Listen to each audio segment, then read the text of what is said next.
po jako akawuwo. Buli ng'ennaku z'omwezi 13 omwezi ogwokuna buli mwaka Obuganda buba mu keetalo wamu n'okubinuka amasejjere nga bujaguza amazaalibwa ga Ssaabasajja Kabaka empologoma ya Buganda.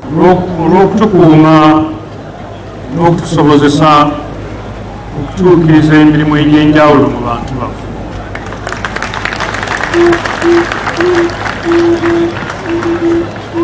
Era tumusaba nti atusaasire atuwe obulamu obulungi n'obusobozi tusobole okuweereza abantu baffe emyaka egijja.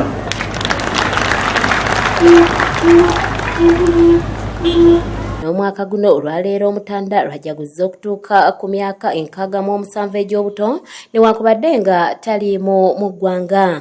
Luno twasibye luwombo sibisike omere buddo ffe tuyimba.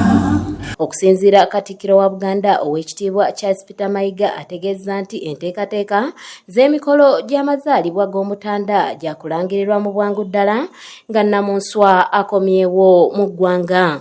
Ssaabasajja Kabaka Ronald Frederick Mwenda Mutebi II awezezza emyaka 67.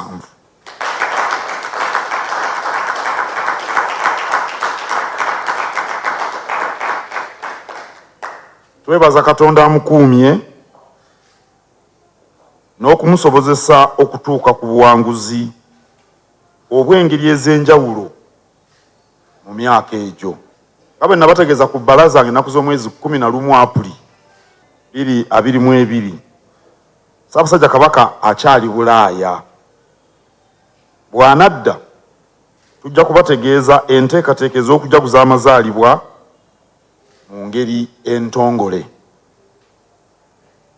Olwaleero abooli olulangira bategeseeyo okusaba okw'abenju mu Lutikko Namirembe. Katikkiro ayongeddeko nti bukya Ssaabasajja Kabaka atuuzibwa ku Nnamulondo y'abajjajja be ebintu bingi ebituukiddwako newankubadde nga n'ebisoomooza era bibaddewo, naye n'ategeeza nti bino tebigaana Buganda kugenda mu maaso. Wano era yeebazizza nnyo liiso ddene Namugereka olw'obulamu bwa Ssaabataka. Waweerezza emyaka 67 nga waliwo bingi ebikyuse mu Bwakabaka.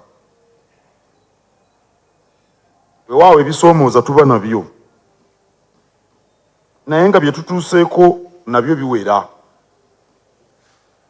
Tetugenda kwekubagiza olw'ebyo ebitusoomooza. Tujaguza olw'okuba sseggwanga alamula era Buganda etambula egenda mu maaso.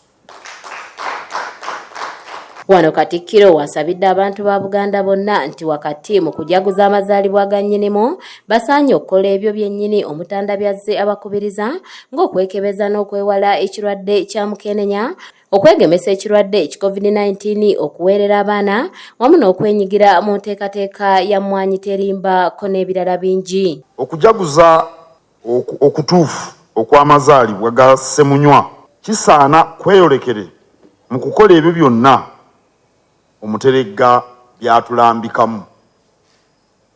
Ku ludda lw'ebyobulamu nga twetangira mukenenya n'okwegemesa Lumimamawuggwe. Ku ludda olw'ebyenjigiriza nga tuweerera abaana.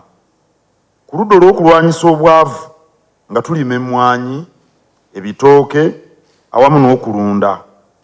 Ku ludda olw'abavubuka nga bakozesa bulungi emikisa gyonna egibajjira era nga bakola obutaweera. Katikkiro wa Buganda era akubiriza nnyo abavubuka okubeera abayiiya n'okukozesa buli mukisa gwonna ogubaguzze mu maaso gaabwe nga kino kijja n'okubayamba okuzza Buganda ku ntikko. Mu byonna bye tukola nga tujaguza amazaalibwa ga Cuucu, tuluubirira okubeera abayiiya, abanyiikivu, abeerufu era tukole byonna n'okwagala. Mu ngeri eyo tujja kusobola okuzza Buganda ku ntikko. Njozaayoza nnyo Mukama wange olw'okutuwa ku lunaku lw'amazaalibwa ge luno. Nziramu okwebaza Katonda olw'obulamu bwa Ssaabasajja Kabaka n'olw'obuwanguzi bwe tutuuseeko mu bbanga lino. Kanyike Kevinizi yakusakidde eggulire lino ku lwa ABS Television. Era tumanyi mu Jerusalemu olibaayo nga kukusiza obulamu Yesu, eyo ye ssaala ffenna gye tusaba.